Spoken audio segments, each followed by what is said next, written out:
What the hell?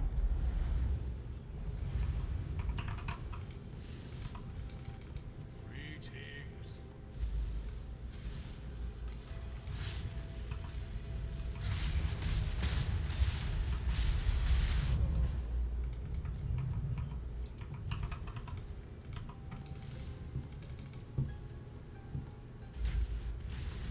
These lands will smell.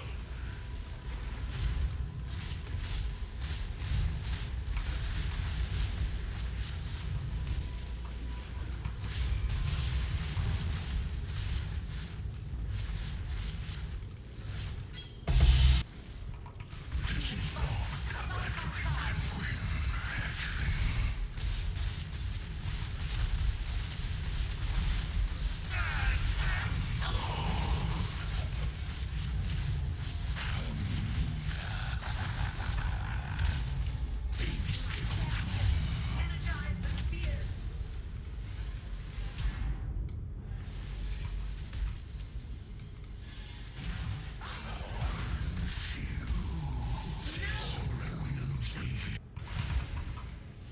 Reap what you sow.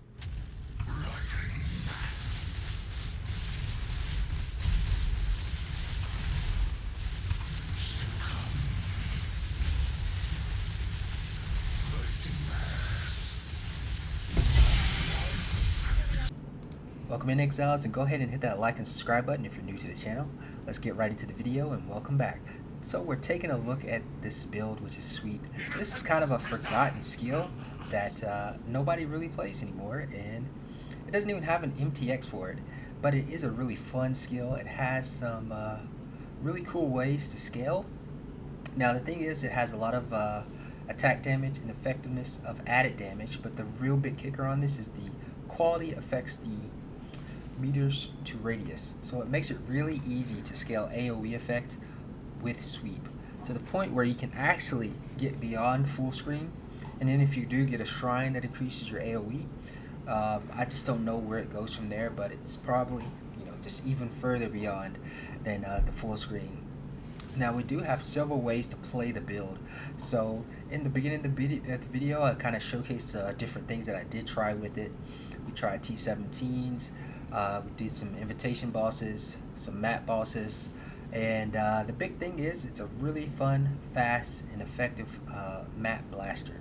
Now this isn't going to be your immortal tanky build like Cast While Stunned, Chieftain, and Righteous Fire build that I did before. If you do play this build, you can expect to have some deaths. If you're doing hard content like T17s and simulacrums, I think I got about to wave 22, 23, and I just died a lot. Just mainly because it's not as tanky as I need it to be.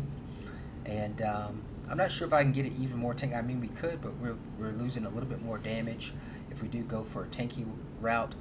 And there are ways to make it more tanky, and I'll just kind of show you guys the gear here. So the first thing is you can go with the fourth vow. Now I'm already using Glorious Divine Flesh, so when you combine that with the fourth vow, you can get an additional boost in your elemental damage resistances and the mitigation on that. And the big thing is probably physical damage, which we can mitigate as much as possible with armor. However, if you're using an Abyssus, you can expect to get one shot occasionally, especially if you're doing difficult maps like Simulacrum and T17s. Now, if you're doing T16s, anything below T17, you know, I leveled to 100 on this build, doing like a juiced experience shrine method, and I didn't really die at all, you know, playing this build. So now I was just picking up all kinds of altars, and I just didn't really care. You just stacked your shrines, and even without shrines, you know, the build was just really powerful for T16s and below. And so if you're playing this build on T16s, you can use an Abyssus and you won't have any trouble. Now of course if you get to T17s, you may run into some trouble, but nonetheless I was able to beat T17 maps. I can kill the bosses without shrines. I did showcase that in the beginning of the video because people seem to think oh, the build doesn't work if you have a bunch of shrines on you. And it's, in my mind, I just don't understand that kind of mindset, because when I play this game with every build, I'm always playing with shrines. especially in T17s, unless you're doing like back to the basics or something like that. Now, if you're doing stuff like that, those kind of strategies, and of course you'll use a different build for those, probably cast while stunned, detonate dead, more meta builds. But this build is just fine, and if you use shrines on this build in T17s, you'll be able to shred them apart. You'll have no trouble. Without shrines, I've been able to do the maps. So either way, you can play the build in T17s if you're just doing like your regular strategy. Now, I don't believe this build will work in Back to the Basics. Back to the Basics is really hard, and I didn't even bother testing it, but it's going to be really difficult for that strategy, and I wouldn't recommend this build for Back to the Basics. But for other things, have at it. So let's take a look at the gear. So first things first is the weapon. That's like the most important piece of the build. For melee builds, the weapon is always the most important. You want to make sure you get the highest DPS weapon that you can afford to get. Now this I bought for, I believe, 70 divines, and I believe there's like a guy, he crafts these, and if you look for mirrored items between 800 and 1000 DPS, you may find some cheaper that are bricked. Of course, they won't have 6-link, but you don't really need 6-link if you have a 6-link chest. You just have a little bit less quality of life for your other links if you do go with a mirrored item that is high DPS. So this is the most important thing to get. The next thing is we have several options for our gloves. Now you can go this route with some accuracy, some chaos resistance, and life, and just kind of go with that basic setup so that you can max out your chaos resistances. We do have an option of using a soul ascension. Now this will give you like insane attack speed, so I would use this say in T17s. In bossing, just throw these on, and you do have to change your tree to make sure you have enough accuracy if you do switch to gloves. So if the accuracy from this happens to make you not be capped if you take it off, make sure you address that before you put these on. So you'll probably use these in bossing and T17s if you feel you need to. To me, it's a no-brainer if you're going to be doing a lot of bosses invitations. Just throw these on and yeah, have at it. T17s as well. The other option is one of these gloves with the Haunted modifier, which is the critical strike multiplier. You can craft these in the graveyard really easy, very cheap to make. I do have to change the strike range off of them. I was doing some testing with Cyclone, so that's like the next thing that I'm going to test out is Cyclone. But I was messing around with that. But with these, you would just get the same mod, increased damage while leeching. And for the boots, you can get some boots like this. Maybe I spent 40 to 50 divines on these boots. You don't really need these boots. These are more quality of life than anything because of tailwind and chance to avoid bleeding, poison is just all kind of quality of life.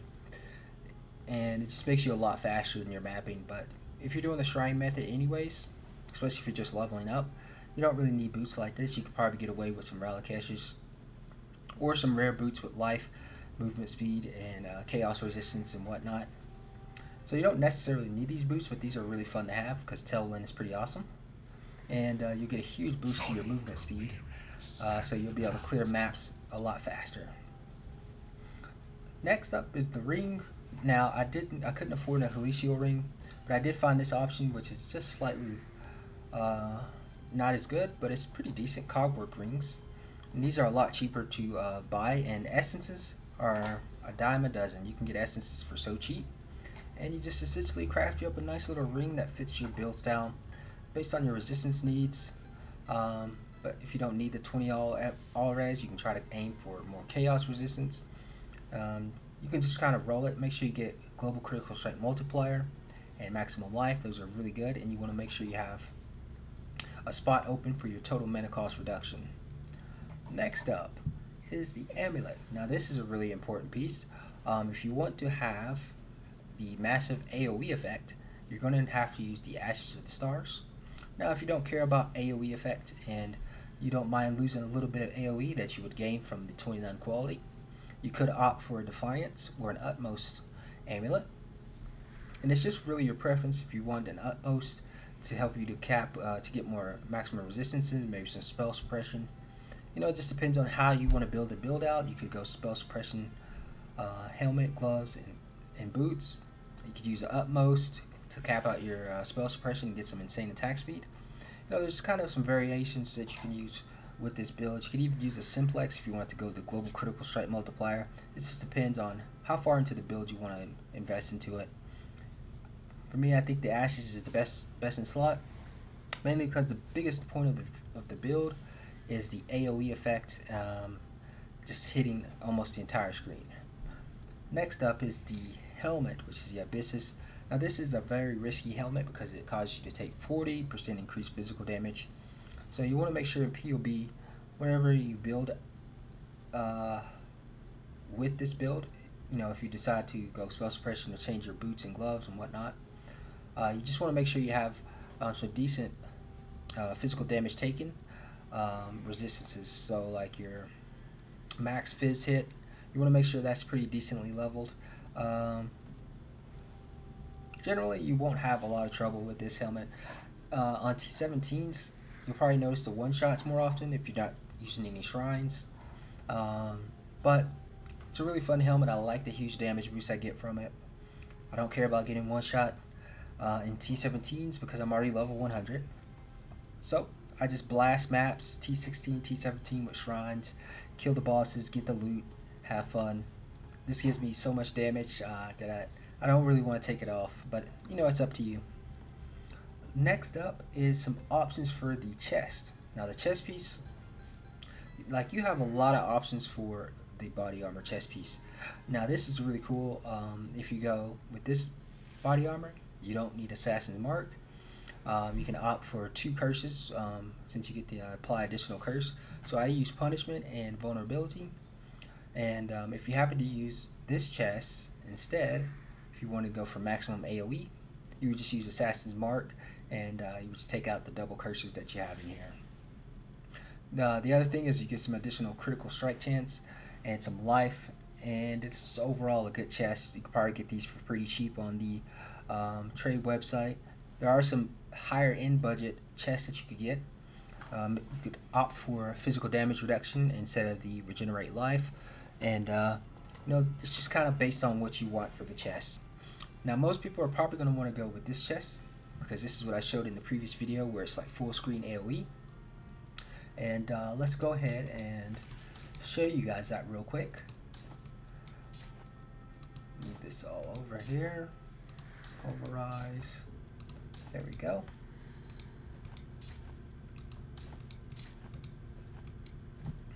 Alright, here we have it. So this is where we get the full screen AoE.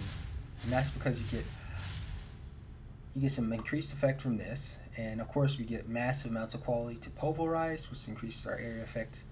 And then the big thing is the sweep is increased to 2 meter radius because we have so much quality on this that it extends the range to full screen. And if you happen to get a shrine, you can go even further. Now there are some options to increase this even more. You could use Enhance level 4. And if you use Enhance, you actually want to use it in the level, and this makes it incredibly wide. So you got a really large AoE on this if you use the Enhance setup. Now you don't lose a lot of damage. If you look at POB, this will probably cut your damage by maybe 2 to 3 mil, maybe 4 million with everything up. But it's not a huge damage loss if you just want to go through and map as quickly as possible. Now in the T7 video that I showed earlier, I was using the full damage setup rather than the full AoE setup. So it's really up to you what you want to do. Generally when I'm doing T17s, I'll just use the full damage setup. And if I'm just blasting T16s and below, I'll use the full AoE setup because it's just so fun. Now once you get a shrine with this, like, it just goes crazy. You can't even see the sweep AoE because it's so far off the screen. You see that little red bit at the end there? That goes extended so far beyond the screen with shrines that you can't even see it anymore. And I think that goes over most of the gear here. And we kind of look at the tree. Now the tree is highly customizable. Like, I'm playing an adorned, so I'm trying to get as much jewel slots as I can, so I use 4 clusters. Now you don't have to go this route. If you want to, you could opt for less clusters. There are nodes that you can grab, like disemboweling. You can go down here, you can get these here. You can opt for more life. If you need to, you can get some accuracy. If you opt for the soul ascension, there's just different routes you can go with the build. You can take a cluster off, you can grab some of this, get 1 cluster and have a bunch of points left over to get some other stuff. But essentially, with the Adorned Jewel, we just try to stack Critical Strike Multiplier and Area of Effect. If you can get it, those are pretty expensive. We try to make sure our Chaos Resistance is maxed out as well, so we did opt for 1 jewel on that. For the Forbidden Jewels, this is another important thing. You can use either Rite of Rune. Now, Rite of Rune is my preference for T17 mapping. If you're going to be doing just fun mapping where you want as much AoE as possible, I will include in the POB, but we'll be using the Juggernaut Forbidden Jewels. Where did I put those?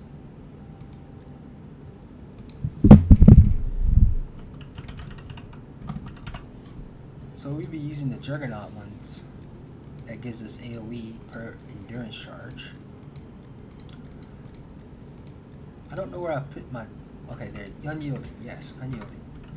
So you'll use Unyielding instead, and then you'll get your endurance charges to get as much AoE as possible. And it's very easy to get endurance charges because of this node here. Since we are pretty much crit capped almost, you'll be getting endurance charges very quickly. And you'll just get as many of those as possible and use Unyielding. Now I'll have different POBs in the description so you can kind of go with whichever version you want to play with. And both setups are different in terms of the skill tree, but it's very small changes and very minor changes. You don't have to change a lot of points with the skill tree if you're just changing over to the AoE. So even without Unyielding, this is where we're at right now. So when you get Unyielding, it takes it even further, and then of course the shrines will bump you up as well. And yeah, this is the skill tree. It's just pretty, I feel like it's pretty basic. I try to get the best route that allows me to get everything without having like a point just extra like weird where you're just like getting like 6% life. I pretty much optimized it to get every skill point fully utilized and no skill point wasted. And this was the best route that I found. And yeah, I'll include the POB in the description, guys. And I think that goes over most of the build. There's not much to it. Really fun build. And yeah, we'll go into the next build. What we're going to be working on next is Cyclone. I'd like to show you guys this real quick. It's pretty cool. Now with this chest, the Cyclone actually becomes a movement buff. 29% more movement speed instead. And the AoE on it is not as good because they changed the way that the AoE scales with this. You have to scale strike range in order to get more AoE on Cyclone. So it's not the beast that Sweep is, because you imagine if Cyclone scaled the same way as Sweep, that would be absolutely amazing. Now I have been playing with Cyclone just a little bit, and that'll probably be the next thing that I showcase. It's pretty fun. The AoE is not as big on the Berserker, but it is a really fast and fun skill to use. And it's just, hold one button and we can move really fast. So this is a really fast mapper too. Just not as much AoE. So I think that's all for the video, guys. If you're still here this long, I know a lot of people usually drop off once they get the goods and the POBs, they're like, you're rambling too much, which is okay, guys, because I do ramble a lot in the videos. So I think that'll be it. I don't want to make the video super long, but I don't know how many people actually listen to it. Maybe like his background noise, just to listen to me explain the build and what I'm doing. But nonetheless, I think that covers everything. And if you guys have any questions, feel free to ask me in game. You can message me in game, or you can leave a comment down below, and I'll try to answer as soon as possible. Usually I'm at work. I can answer some questions, yeah, I think that's it. Remember to like, comment, and subscribe, and so don't miss out on the next video. And yeah, we're going to be doing some more builds. League is, I think we're a little bit over mid-league, coming into the end of the league. And seems like a lot of people are still playing because I'm still making a lot of sales. I made like 40-50 divine today from Saturday, Sunday. And I haven't really priced a lot of stuff. I just been kind of playing the build and getting to level 100. But yeah, we gotta start selling some stuff here. We got a lot of stuff to sell from all our mapping. But that's it, guys. Peace out until next time.